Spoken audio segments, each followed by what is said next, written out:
Et bonjour à tous, bienvenue sur La Flasque. On se retrouve aujourd'hui pour une vidéo un peu différente des autres. Comme vous voyez, on n'est pas du tout en tenue de sport. Et non.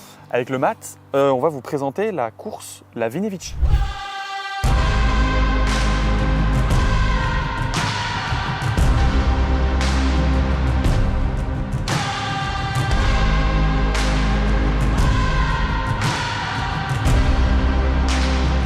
Ça se passe le week-end du 8 novembre 2025 à Nîmes. Il y a plusieurs formats de courses, donc un à 80 km, un 47, un 27 et un 14 km, sachant que le 27 km peut se faire en marche nordique. Avec Tanguy, nous, on a décidé donc de se présenter sur la distance reine, à savoir les 82 km au départ donc de Nîmes. Voilà, donc sacrée distance, sacré défi, en tout cas pour moi, parce que Mathis l'a déjà fait, notamment sur l'Eco-Trail et d'autres courses. Moi, ça va être une première, voilà, première grosse distance. Donc pour cette course-là, on va partir des arènes de Nîmes et on va aller jusqu'à Uzès. Il faut savoir que chaque année, en fait, elle change de sens. Donc l'année dernière, le départ était à Uzès et arrivé aux arènes de Nîmes. Cette année, c'est l'inverse. Donc nous, on va découvrir ça avec Mathis. On va avoir un super parcours en garrigue. On va passer par des petits villages typiques, des masses, ça va être vraiment beau. Et notamment, on va passer sur le pont du Gard. Ça, c'est quand même quelque chose de fou. C'est magnifique. Et qu'est-ce que tu peux nous dire de plus sur cette course, comme tu as Mathis ? dit, donc ça va être en pleine garrigue, donc sur un sol assez sec, caillouteux. Donc on s'attend à un parcours quand même assez technique. Donc ça va être assez compliqué d'ailleurs de s'entraîner sur ce type de parcours ici dans les Yvelines. Et c'est ce que moi je redoute le plus, ça va être un parcours assez cassant, notamment parce qu'il n'y a pas juste un gros col, mais c'est plein de petites montées, descentes, un peu toboggan, un peu coup de cul, si je peux me permettre l'expression, mon cher Tanguy. C'est une course qui a lieu courant novembre, donc on a dit au week-end du 8 novembre. Donc niveau temps et météo, on ne sait pas trop ce qu'on va avoir. Donc après à voir, vu qu'on est dans le sud. Nous, on ne sera pas sur notre terrain de prédiction.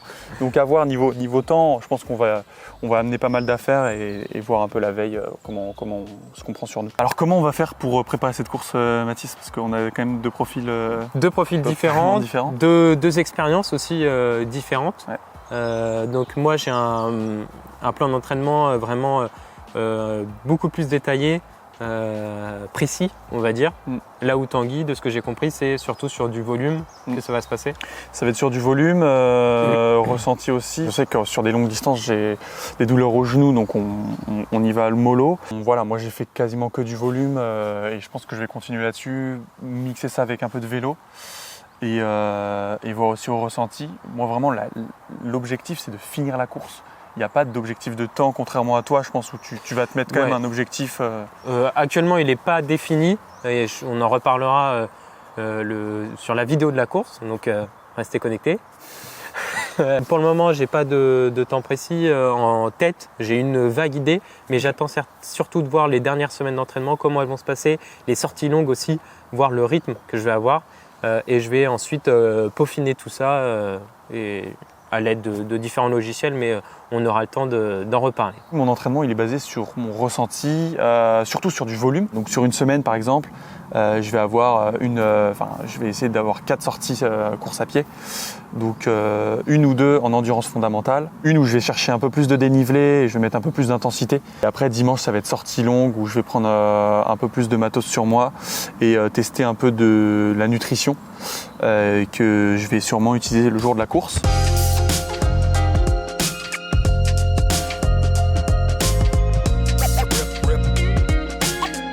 Des sorties vélo plus pour de la récup active, sans avoir trop de contraintes.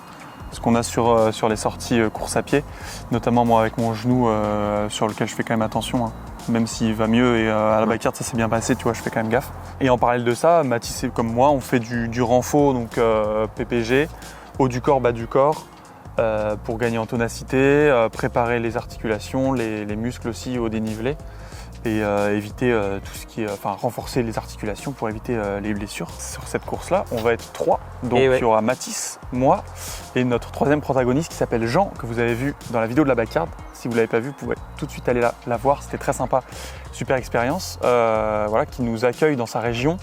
Et donc on va pouvoir découvrir un peu son terrain, là où il s'entraîne. Salut les gars, ravi de vous accueillir sur mon terrain de jeu, du coup, à Nîmes, dans la Garrigue, pour cette course.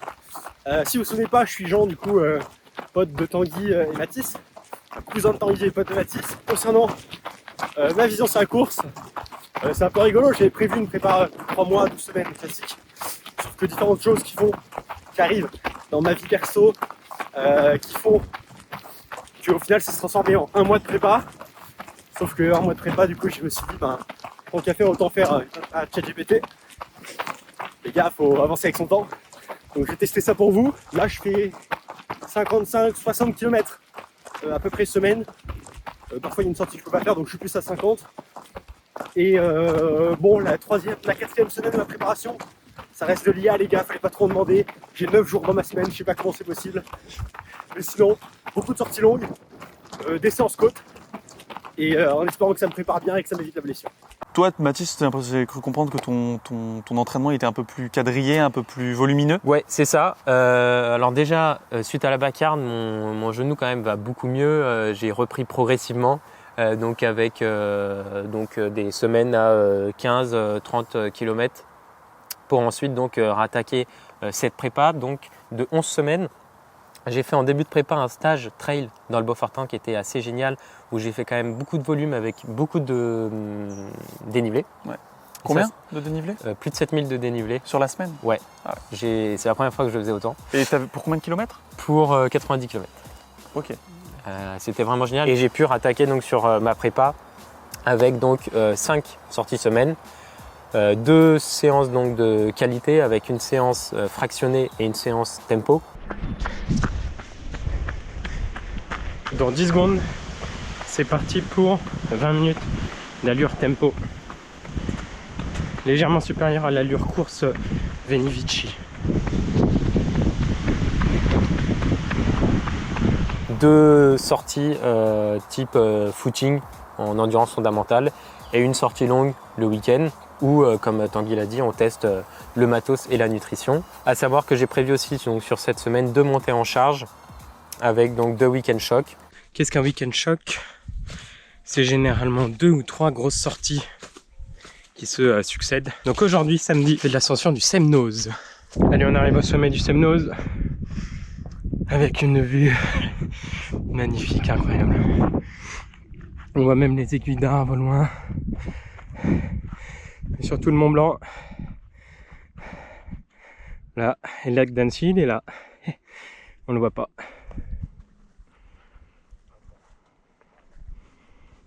On a bien profité du sommet. Maintenant, on a quasiment 10 km de descente. C'est bientôt la fin de ce premier jour de week-end choc. Un peu plus de 4 heures, 28 km et 1500 de D+. Et donc de demain. Et demain, on s'attaque à ça.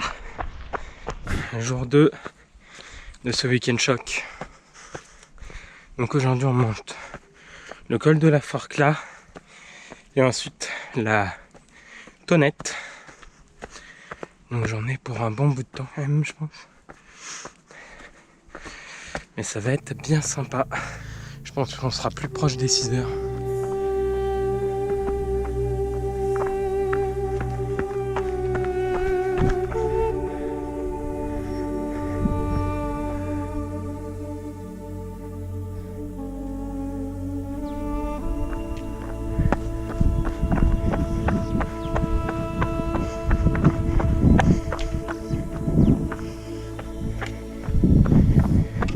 En pleine ascension de la Tourmette.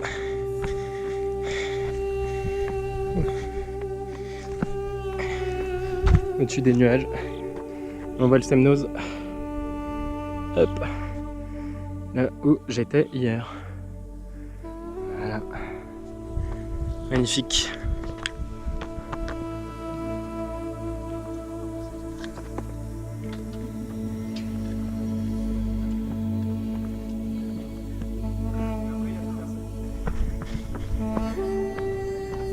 Et voilà, on arrive à la fin de la deuxième sortie.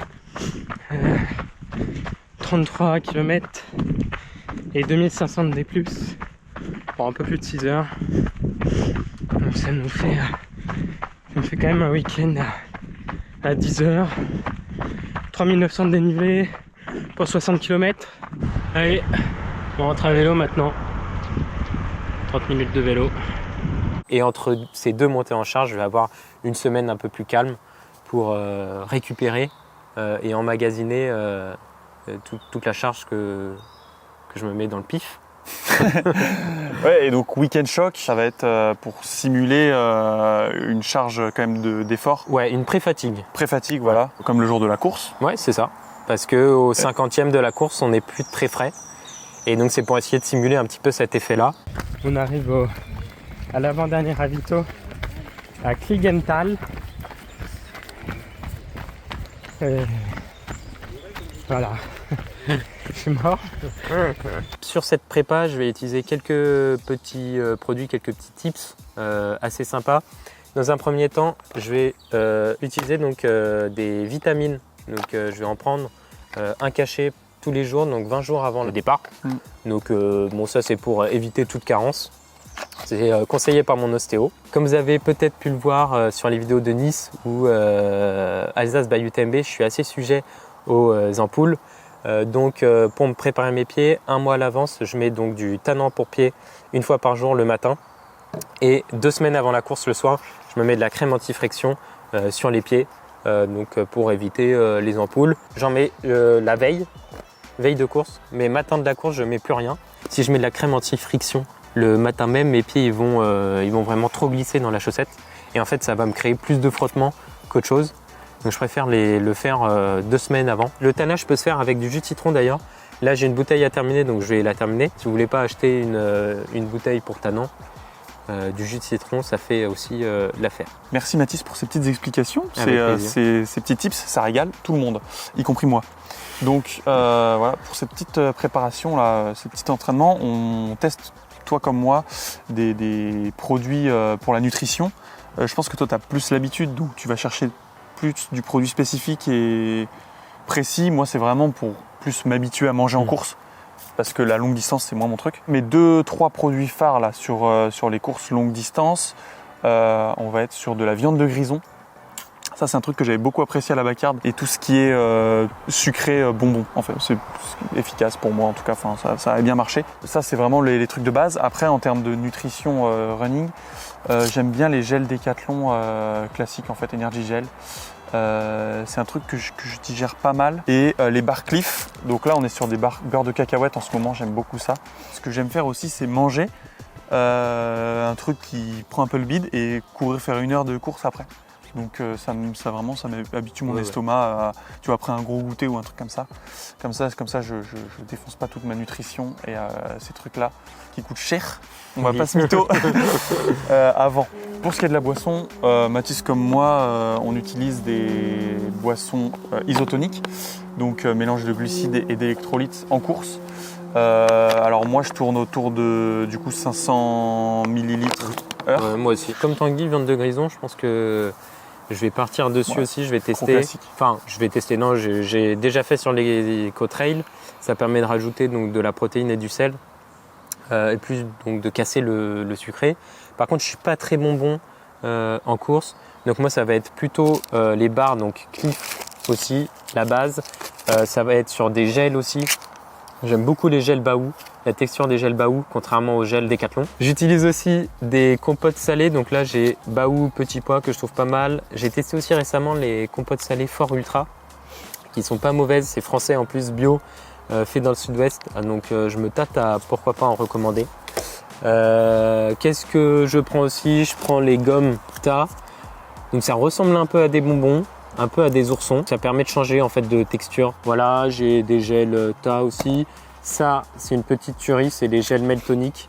En fait, c'est un peu comme du beurre de cacahuète mélangé avec du miel, de la fleur de sel et de la gelée royale. C'est assez petit, ça se mange assez vite, mais c'est vraiment pour le côté plaisir. Avoir un truc un peu gras, un peu salé en bouche. Il faut aimer la texture, par tout compte. Texture un peu qui colle aux dents. Okay. Texture du beurre de cacahuète en fait. Beurre de cacahuète, miel. Comme Tanguy, je prends de l'isotonique. Donc là, c'est citron. Moi, j'aime beaucoup menthe et pêche. Donc j'essaye généralement de tourner à 500 ml heure. Donc voilà, donc je prends avec mes 2 flasques. Ça passe tout seul, sauf sur du vraiment très long, mais sur 82, ça fera le taf sans problème. Et je prends aussi, toi aussi d'ailleurs, alors tu prends pas cette marque-là. On n'a pas parlé, ouais. Moi je prends donc de la NAC Recovery. Donc en fait c'est de la protéine en poudre. Ouais. J'ai celle de Fort Ultra aussi, qui est pas mal. Donc je mélange généralement avec du lait de riz, qui est assez glucidique. Et ça me permet de me faire une boisson de récup facile, rapide et permettant donc de combler mes besoins en sucre, enfin en glycogène, en protéines, tout ça. Toi, sur cette protéine en poudre, c'est de la protéine végétale.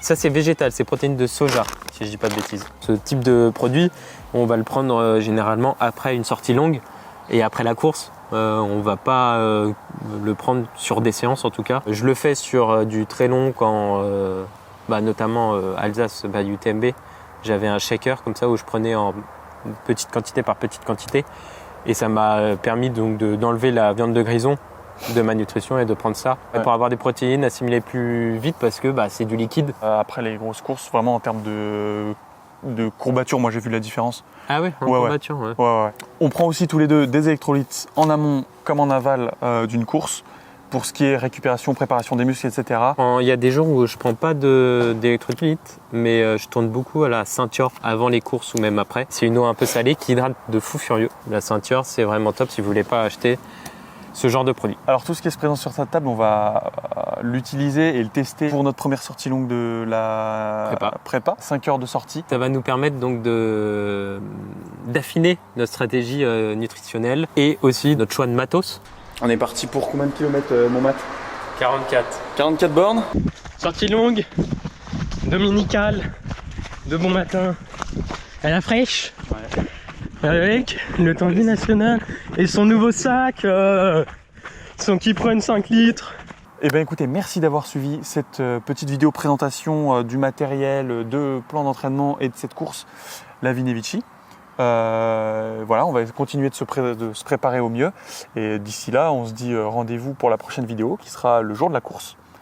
La bise.